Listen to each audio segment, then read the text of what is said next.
Hi, I'm Joe Connolly with producer Neil A. Caruso with Brad Gartman, our guest, who is the co founder of fast growing fashion and apparel company Flag and Anthem. And this story shows how business owners and entrepreneurs find openings even in crowded fields, such as apparel. So, Brad, what was the opening? What was the opportunity that you saw in starting Flag and Anthem? Thanks for having me, Joe and Neil. Excited to be here. Uh, so my co-founding partner and I, after decades in the business, in the retail business, having made millions of garments, having traveled all over the world, um, certainly saw an opportunity to evolve a very authentic audience. We felt like a lot of the brands that have been really starting on the coasts, that there was an opportunity to really evolve what was, a more mainstream type of middle America audience, and then really grow a brand with an authentic audience, kind of what we call like the inside out, and really hit a price point where we weren't commodity driven and we weren't unreachable for most audiences, and we've really found that happy medium, I think, which of price, value, and quality. So, Boy, that's a great way to put it. I've never heard it exactly that way. Not too common, but not unreachable. If you can't make a business in that market, I guess it's not going to happen. That's most Americans you're selling to. Is that right? that's right. That's right. And we just felt like, the call it mega brands we grew up in the 80s, the 90s, even the early 2000s. We felt like those brands, there was an opportunity to really evolve from those. And we felt like there might have been some fatigues that set in over time, and the customer over a wide audience was really ready for something new. And we seem to be hitting on something here that's really growing a lot of momentum. So, what is it specifically? This is real interesting. What is it that's hitting for you, Brad? Just the authenticity and just hitting like what we call just kind of like a real authentic audience.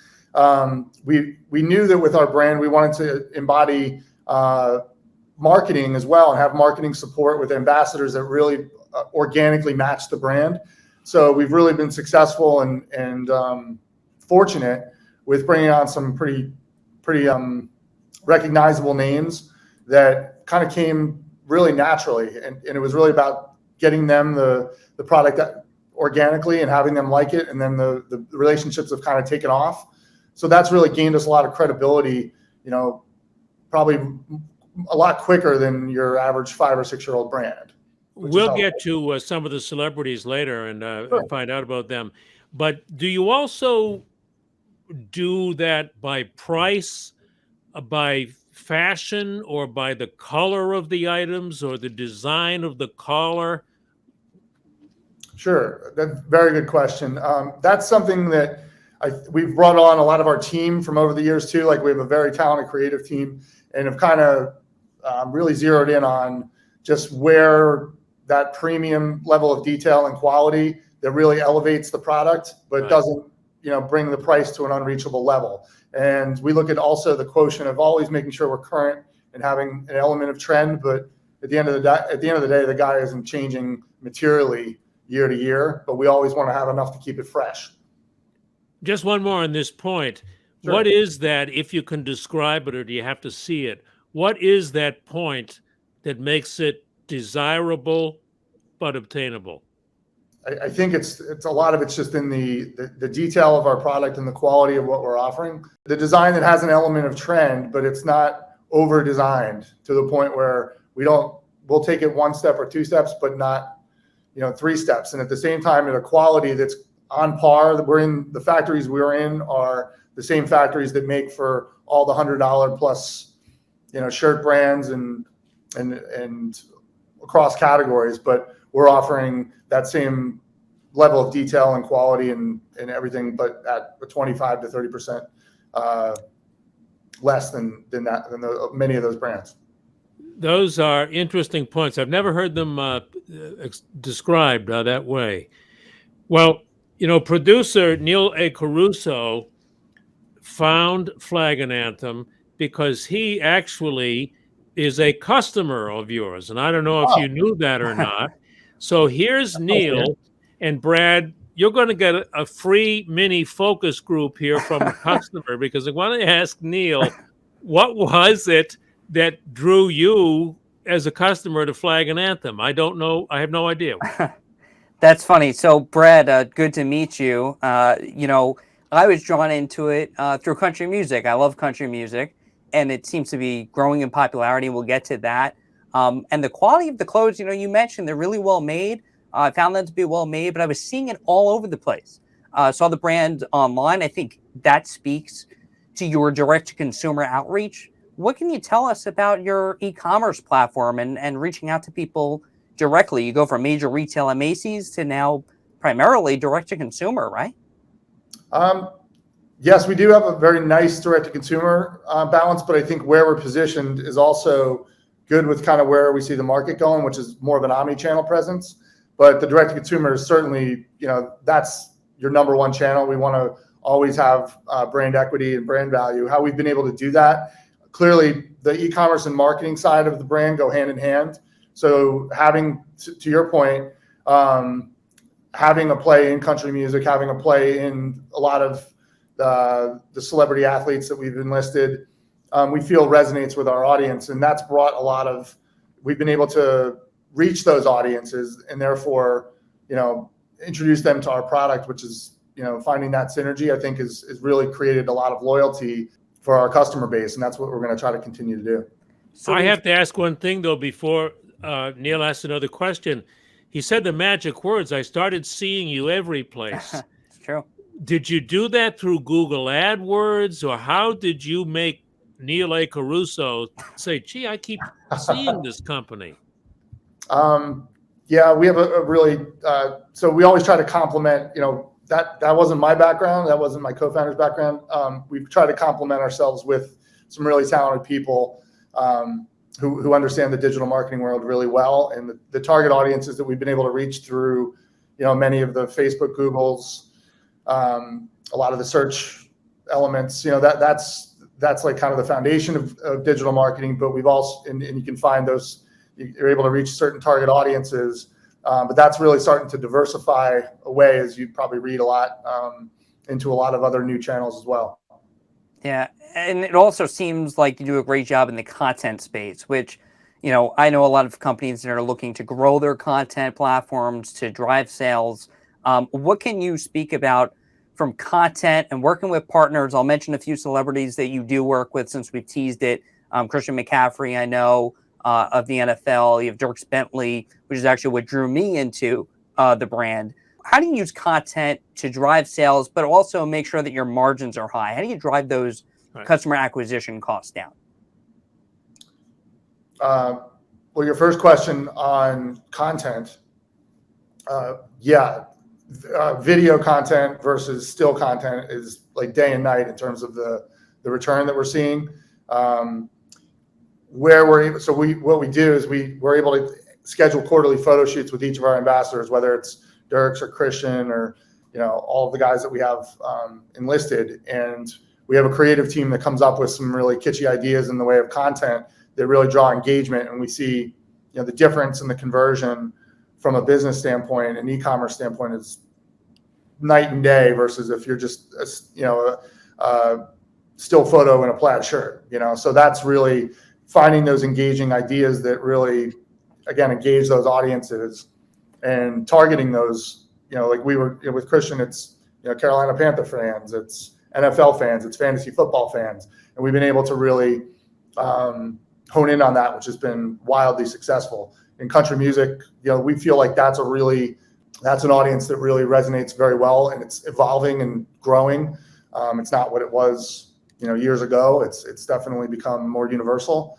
And where we've been able to get content and have there's all the festival scene and having presence there and establishing the right content that also ties in our ambassadors has been awesome. And I'm sorry. What made you decide to leave a big company like Macy's and go on your own? That had to be risky. There were no guarantees. Tell us about that. Yeah, you're right, 100%. I think, you know, we're very fortunate to have that type of background and to have that type of training and experience, you know, at a corporate level, and having, you know, support of a lot of great people. But having spent a few decades in that world, and, you know, just getting a lot of different experience, all encompassing, from the supply chain to merchandising to design to all of the financial management, and just having the confidence to, you know, and then clearly a vision for something that you knew we thought we could execute upon, and we knew that we had a demand, and we knew that we have a private equity, with some great support on that side, and then just a lot of great relationships. And that's what really this is all about at the end of the day, whether it's, you know, our factory relationships and supply chain, or it's sales partners. You know, that's what kind of gave us the confidence and the ability to really get this started. And we've just had a really nice run, and we're fortunate to have some great support from people. That's great. Did you spend a year or so designing the company among a few of you, planning it out? Yeah, it's, you know, when we first got it going, it was, you know, it takes 8 or 9 months to kind of put the line together. You know, we traveled overseas, did a lot of competitive shopping, whether it's in Europe or Tokyo. We do a lot of Amsterdam, a lot of different places for inspirational shopping to put the merchandise line together.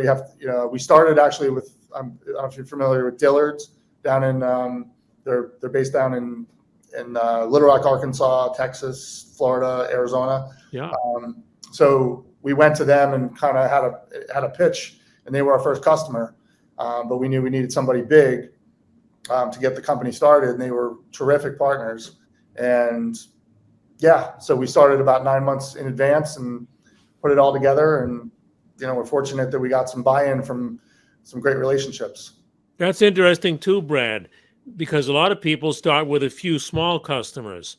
It's interesting that you said we need one good-sized customer, not 20 little ones. Well, we knew that we needed someone that, because we had built a certain overhead, you know, that we knew we needed to be able to support. So we knew we needed, you know, enough that we could really cover and get ourselves off the ground. But then quickly we were able to, once we had confidence that we were going to secure that, we then started the online component. We were able to bring on a couple other customers. Stitch Fix, who is now, you know, a major partner of ours, has really been an amazing partner for us over the years. And we almost launched in tandem with their men's group. And again, it was relationships. You know, it was a friend who we knew from our Macy's days, who really helped us kind of get started there. So, and you know, we were able to just kind of build it from there. That's really helpful to a lot of people, I think. Neil, one more? Yeah, very interesting. And so, Brad, you started flagging Anthem in 2016, I believe. And then, you know, how did you grow so fast? What do you think is the reason behind that growth? It's pretty amazing. Do you think you just right place, right time with popularity of country music, as you mentioned, or what's the reason? I think the positioning and like omni-channel abilities is really, that's where the future is going. Even as like we went to a conference, you know, a couple of weeks ago with a lot of direct-to-consumer native brands who are kind of going now more wholesale. We kind of started the inverse, you know, so we're now building it kind of the other way. So having that omni-channel ability to really grow revenues and be able to pivot depending upon the times, you know, during the COVID period, we ended up being okay between the subscription channel with Stitch Fix and also our own e-commerce. But that's really what's allowed us to, having that ability to pivot has really allowed us to continue to grow pretty rapidly. But again, the marketing has certainly been a great catalyst as well. And having those, I think, very authentic, very loyal audiences that all the data kind of points back to that as well. So that's interesting. Some of the DTC, direct-to-consumer companies are going wholesale, maybe because they've peaked and they need more volume wholesale. That's an interesting trend. Yeah, well, the digital market, there's a lot of headwinds from a digital marketing standpoint, as you probably read in you know, across the news. But the efficiencies certainly aren't what they were even, you know, a year or two ago, and it's getting tougher. Because of the cost of advertising, is that why? Correct. Between just a lot of the iOS challenges and also the Facebook, you know, everything going on It's constantly changing too. Facebook is constantly changing their algorithm. It's hard to Right. crack the code. Yeah. That's right. So we felt some effect of that, but I don't think to the same degree. We've got some really good digital people and are fortunate to still be able to really accelerate with other levers to pull from a marketing standpoint. What's your best seller now, spring into summer? Oh, well, the golf thing is we're all over just trying to really promote this golf line. It's big. Clearly, we have our own line with Dirks and what we do in the country music lane. So that's kind of the core outfit. So going into summer, graphic tees and the whole, short sleeve shirts, prints. That's a big deal. We sell a ton of shorts, really from head to toe. And we're starting to really accessorize things a lot more too. So yeah, the team is doing a great job. We're building, we're growing women's now. And there's a lot of tentacles. So we're super excited about the future here. Wow. Your experience shows, and the website is flagandanthem.com. Yep. Thank you very much, Brad. Thank you guys. Really appreciate the time and take care. Very nice meeting both of you.